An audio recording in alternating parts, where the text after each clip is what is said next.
ডাক মহাবিদ্যালয় আৰু শোণিতপুৰ জিলা সাহিত্য সভাৰ সহযোগত আজি স্বাধীনতা সংগ্ৰামী ঢেকীয়াজুলি আৰু চন্দ্ৰনাথ শৰ্মাৰ শিক্ষক সমাজ জীৱন শিক্ষক এখন আজি আলোচনা অনুষ্ঠিত হৈছে। পুৱাই অসম সাহিত্য সভাৰ পতাকা মই উত্তোলন কৰি এই কাৰ্যসূচী আৰম্ভ কৰিছিলোঁ। এতিয়া প্ৰথম আলোচনা চক্ৰ ইতিমধ্যে শেষ হৈছে। ইতিমধ্যে বহু গৱেষক গৱেষিকা আজি ইয়াতে পত্ৰ প্ৰদান কৰিব আৰু মই ভাবোঁ যে ঢেকীয়াজুলি যি গুৰুত্ব পাব লাগে, শ্বহীদ নগৰী হিচাপে ঢেকীয়াজুলি যি মৰ্যাদা পাব লাগে, ৰাষ্ট্ৰীয় স্তৰত যিখিনি স্বীকৃতি পাব লাগে সেইখিনি পোৱা নাই, আৰু একেলগে কৰ্মবীৰ চন্দ্ৰনাথ শৰ্মাই যিখিনি স্বীকৃতি পাব লাগে সেইখিনি পোৱা নাই। এতিয়া আমাৰ শোণিতপুৰ জিলা সাহিত্য সভা ইতিমধ্যে আমি বহুখিনি কাৰ্যপন্থা গ্ৰহণ কৰিছোঁ। বিগত বছৰত আমি গোপীনাথ বৰদলৈ কন্যা মহাবিদ্যালয়ৰ সহযোগত আমি এখন চন্দ্ৰনাথ শৰ্মাৰ জীৱন আৰু কৰ্ম সম্পৰ্কত এখন আমি ৰাষ্ট্ৰীয় পৰ্যায়ৰ কৰ্মশালা অনুষ্ঠিত কৰিছিলোঁ।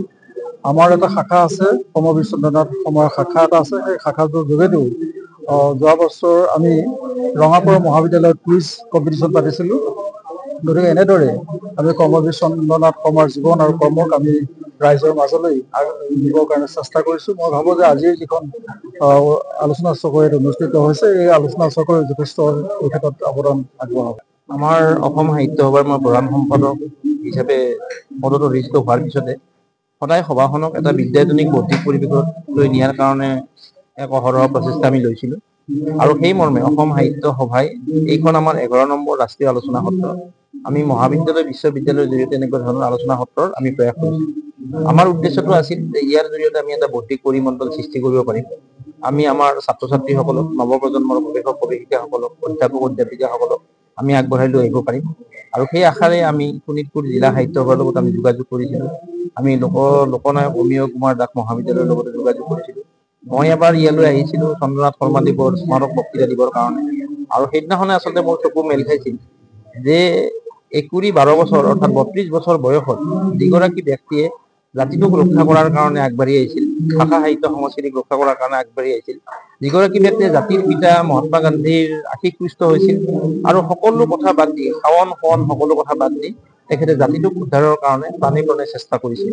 আৰু তাৰ ফলতে তেখেতে ৰোগক আকোৱালি ল'ব লগা হৈছিল, যাৰ কাৰণে তেওঁ ভোকে লঘোণে থাকি যক্ষ্মা ৰোগ হৈ তেখেতে অকালতে আমাৰ মাজৰ পৰা আঁতৰি যাবলগীয়া হৈছিল।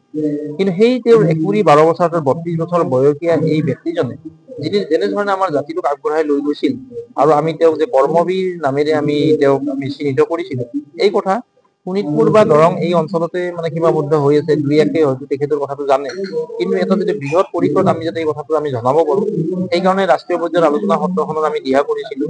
আমি জিলাৰ সন্মানীয় সভাপতি আমাৰ ডক্টৰ ভূপেন শইকীয়া মহোদয়ৰ লগত আমি আলোচনা কৰিছিলোঁ। তেখেতেও যথেষ্ট এই ক্ষেত্ৰত সহযোগিতা কৰিছিল।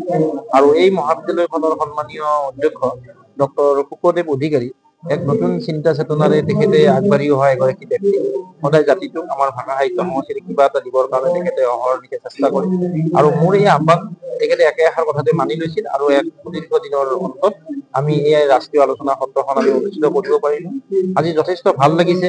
আজি ইয়াতে বিশেষকৈ 3গৰাকী অধ্যক্ষ মহোদয়ৰ এটা একত্ৰ সংকলন, আৰু 3গৰাকী আমাৰ এই জিলাখনৰ ব্যক্তি আৰু আমাৰ জাতীয় জীৱনৰ লগত সমৃদ্ধ আমাৰ ক্ৰমে ডক্টৰ ভূপেন শইকীয়াদেৱ, আমাৰ ডক্টৰ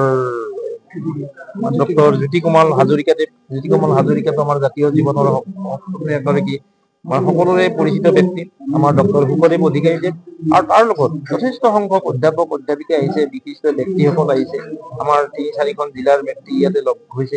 গতিকে এই ধৰণে যদি আমি জাতীয় জীৱনটোক আগবঢ়াই লৈ যাব পাৰোঁ, নিশ্চয় আমি আমাৰ ভাষা সাহিত্য সংস্কৃতিৰ এক পৰিধি আমি নিৰ্মাণ কৰিব পাৰিম। যে আজি আমাৰ অসমীয়া ভাষাটোৱে ধ্ৰুপদী ভাষাৰ মৰ্যাদা লাভ কৰিছে। গতিকে এই মৰ্যাদা লাভ কৰিছে আমাৰ যি পূৰ্বপুৰুষসকলে যি ভাল কাম কৰি থৈ গ'ল, একেবাৰে কুমাৰ ভাস্কৰ বৰ্মাৰ পৰা যদি আমি আৰম্ভ কৰোঁ, তেতিয়াহ'লে সেই সময়ৰ পৰা যেনেকৈ ভাষাটো গঢ় দিছিল, আজি আমি সেই স্বীকৃতি পালোঁ। আৰু মই মোৰ ভাষণতো কৈছোঁ যে এই স্বীকৃতি কেৱল আমাৰ অসমীয়া ভাষাৰ স্বীকৃতি নহয়, আমাৰ জনগোষ্ঠীয় সকলো ভাষাৰ স্বীকৃতি। কাৰণ আজি সকলো জনগোষ্ঠীয় ভাষাৰ শব্দ সম্ভাৰেই হওক, বৈশিষ্ট্য লগ লাগি আমাৰ অসমীয়া ভাষাটো এটা নতুন ৰূপত আজি এই অঞ্চলত গঢ় লৈছে, আৰু যাক আমি এক জনসংযোগী ভাষা হিচাপে গ্ৰহণ কৰিছোঁ। গতিকে আমি প্ৰতিটো ভাষাৰ আমি শ্ৰীবৃদ্ধিৰ লগতে অসমীয়া ভাষাৰ যি জয়যাত্ৰা, আমি প্ৰতিগৰাকী অসম মাতৃৰ সন্তানে আমি আগবঢ়াই লৈ যাব লাগিব। আৰু বিশেষকৈ আমাৰ চন্দ্ৰনাথ শৰ্মাদেৱৰ যি আদৰ্শ, সেই আদৰ্শ যিদিনাখন আমি অন্তঃকৰণে গ্ৰহণ কৰিব পাৰিম, সেইদিনাখন আমি আমাৰ জাতিটোক আমি সুন্দৰভাৱে আমি গঢ়িব পাৰিম, আৰু আমি এই জাতিটোক আগবঢ়াই লৈ যাব পাৰিম। গতিকে যথেষ্ট সুখী হৈছোঁ এইখন আলোচনা সত্ৰত দিয়া বৌদ্ধিক পৰিৱেশ দেখিলো আৰু বিশেষকৈ ছাত্ৰ ছাত্ৰীসকলৰ যি সুন্দৰ যি ব্যৱহাৰ, তেওঁলোকে ইমান সুন্দৰভাৱে অনুষ্ঠানত উপস্থিত আছে, এটা শৃংখলিতভাৱে যে বহু মহাবিদ্যালয়ত এই পৰিৱেশ মানে পাবলৈ নাই। গতিকে আজি এই প্ৰসংগত আমি লোকনায়ক অমীয় কুমাৰ দাস মহাবিদ্যালয়লৈ আহি যথেষ্ট আনন্দিত হৈছো আৰু প্ৰত্যেককে আহ্বান জনাইছো যে আমাৰ এই জাতিটোক এই ধৰণে আগবঢ়াই লৈ যোৱাৰ প্ৰয়াস কৰক আৰু এই চিৰচেনী মোৰ ভাষা জননীৰ সেৱাত আটাইয়ে ব্ৰতী হওক।